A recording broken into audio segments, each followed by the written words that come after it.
Good afternoon.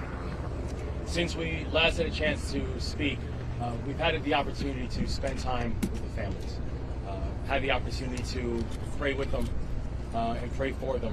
And the strength of these families is absolutely remarkable. And we want to let them know that we are here with you every single step of the way. We are praying for you now and always, and we always will. We've also had the chance to spend time with a lot of our first responders, who we mentioned before, the work that they have done since early in the morning, and they have not stopped since, is truly remarkable.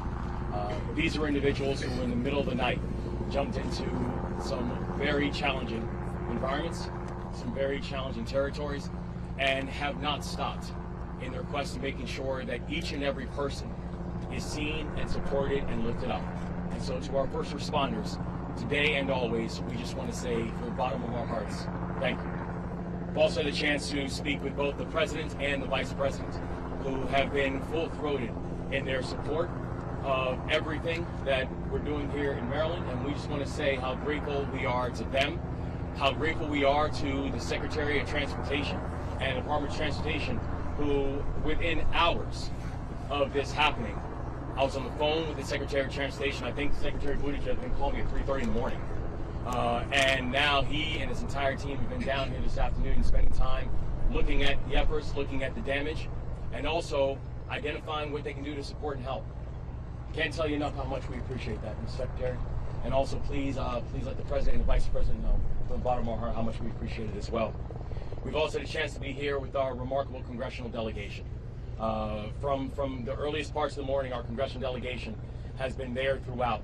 And I always say I'm grateful that I've got such a remarkable congressional delegation. And today, I just have another example as to why I am a very lucky governor to have the congressional delegation that I have. And also our state, our local elected officials, Mayor Scott, who literally got a call from the very first thing in the morning. I know you have had no rest in a very long time, sir. And so I want to say how much we appreciate you. But also, it's to the members of the philanthropic community who've been reaching out and offering support. It's the members of the private sector who've been reaching out and offering support. It's the sandwich companies who have said we're going to shut down because we just want to make sure that the first responders are getting meals. Everybody has stepped up. Everybody has raised their hands to serve. And I can tell you, it is so deeply appreciated. It's so deeply felt.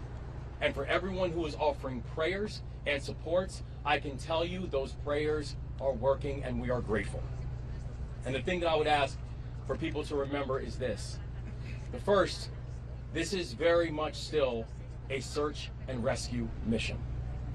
We are still actively looking for survivors. We know, and that's the pledge we've made to these families, and this is still very much an active search and rescue mission. And there is not a single resource that we will hold off on deploying. I have already authorized the deployment of everything from air, land, and sea resources to make sure that this search and rescue operation is carried out to its fullest intent. The second thing I want to remind people is that this will not be short. There's going to be a long road. There's going to be a long road, not just as we go from search and rescue. There'll be a long road as we talk about what does the future of this region, the future of the area look like. And we're going to need each and every one of you. We're thankful to have partners like what we have in the Biden-Harris administration. We're thankful for the partners that we have in our federal delegation. We're thankful for the partners we have in our state and local leadership. We're thankful for the partners that we have in the private sector and the philanthropic community. We're thankful for the partners that we have within the Moore-Miller administration. We're thankful for each and every one of you, both Marylanders and non-Marylanders, who have reached out and offered support. We feel it. We need it. And we are truly grateful for it. And I think just in this time, this state has been able to show what it means to be Maryland tough and Baltimore strong. And this state and this city will continue to show exactly that. And so with that, I want to turn it over to our Secretary of Transportation, Pete Buttigieg, with a deep sense of thanks and appreciation. Oh, I apologize.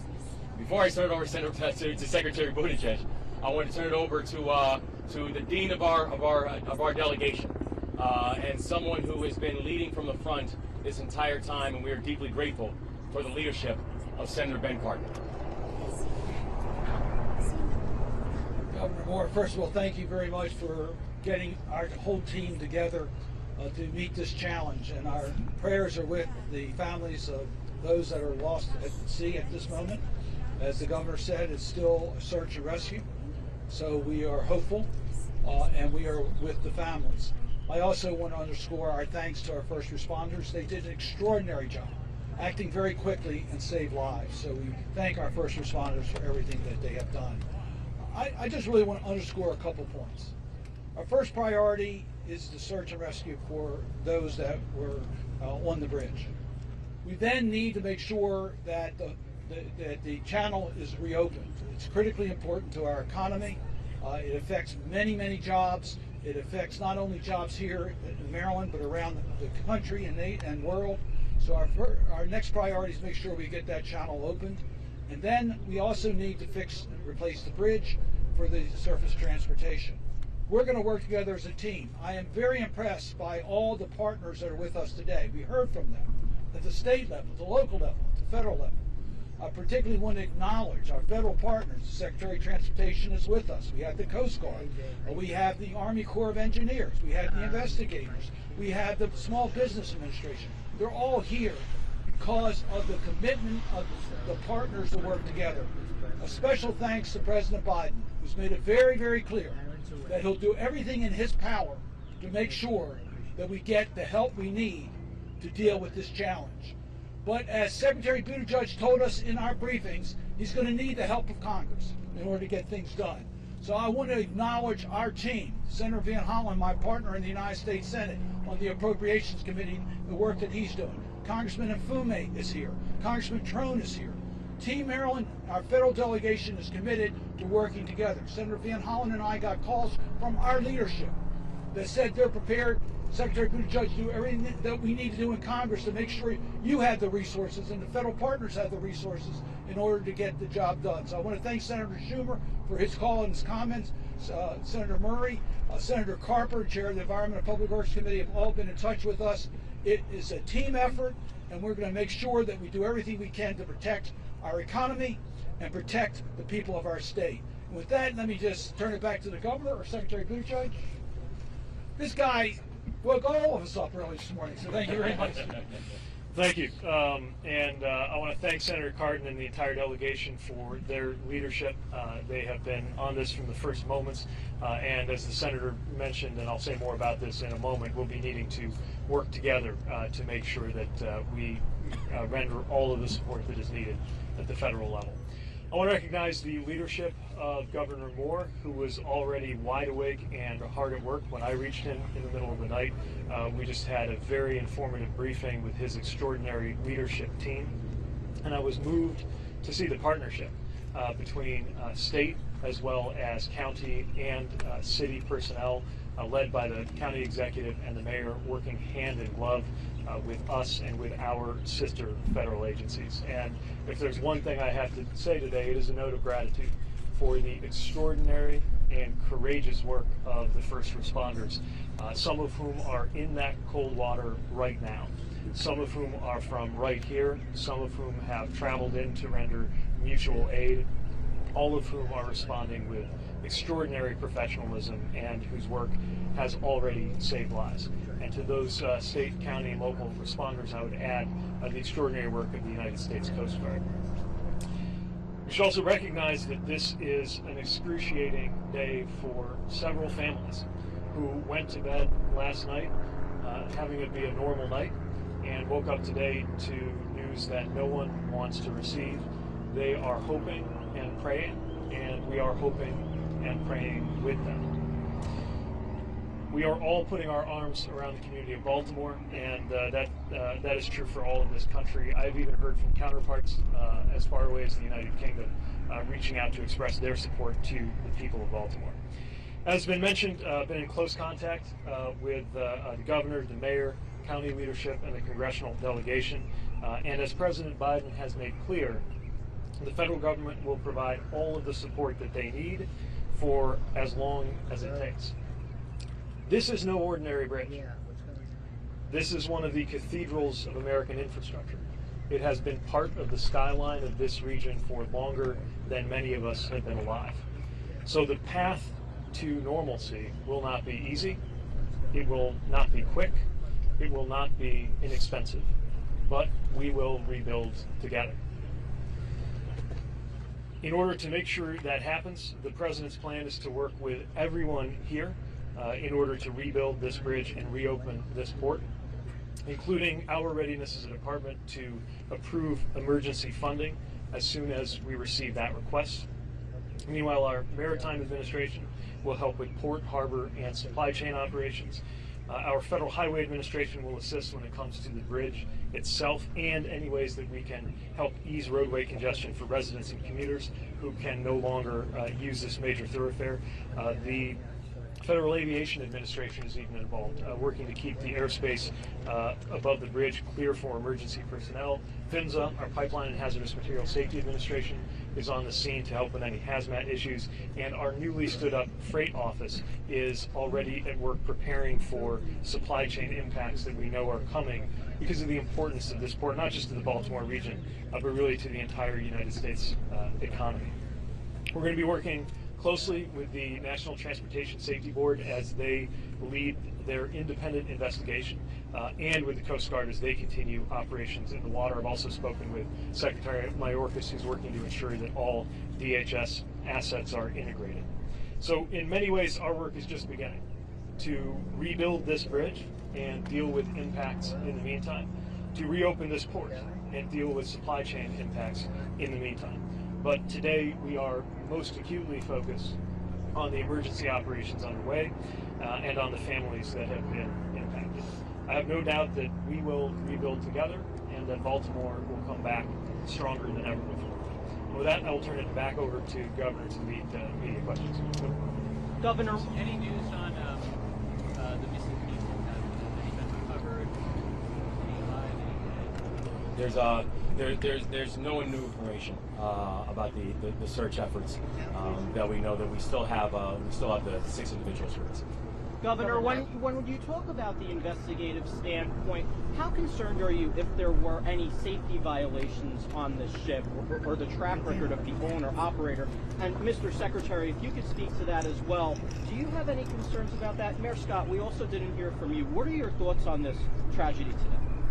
Well, I'll take it first, and I can pass it off to you, Mr. Mayor. Thank you. I know there's a thorough investigation that's going to be going on about everything that took place last night, the things that led up to it, and also the aftermath. And so I don't have any further comments about any concerns that we have about the companies that are involved, because there's still a thorough investigation that's going to take place. Thank you, Mr. Governor. I think we all know this is an unspeakable tragedy. And while, as the governor just said, the investigation is still underway, all of that can wait. Right now, this is about the lives of those individuals that we are searching for and nothing else. Everything else, this team of folks will work together to make sure that we rebuild and do everything we need to do for our port. But right now, we need everyone to understand this is about the lives of those families who are deeply impacted. Mr. Secretary, this is, we've seen now several bridge collapses happen over the past couple of years. Obviously, this was a catastrophic event, but that bridge fell very quickly. How concerned should Americans be about the bridges that they're traversing every single day in this country? This is a unique circumstance. I do not know of a bridge that has been constructed to withstand a direct impact from a vessel of this size.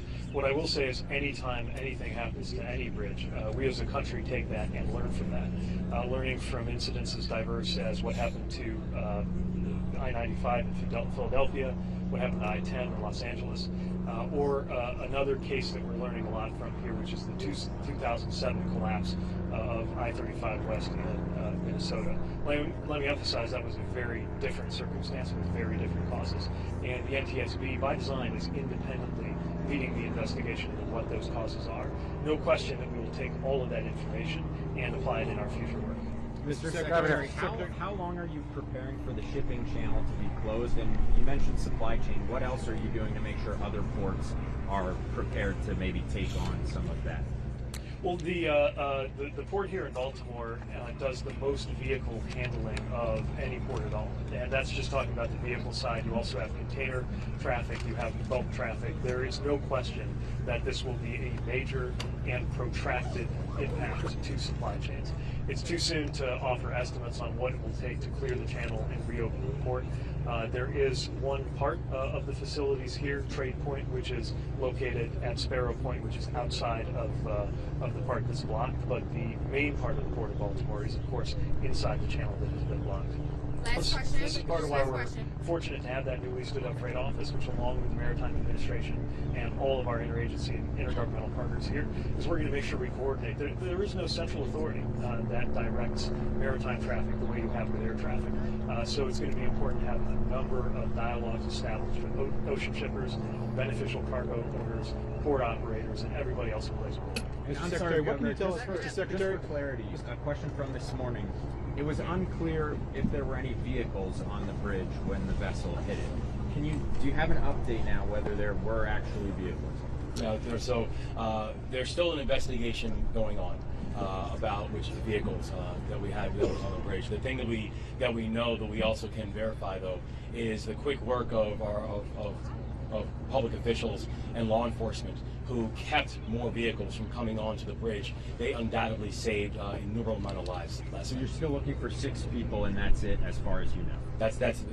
Our investigation has not changed. A member of the Baltimore City Can you tell us Council. about the companies involved? The companies involved here, the shippers, the owners, the insurance companies. Are you working with them? Thank you all.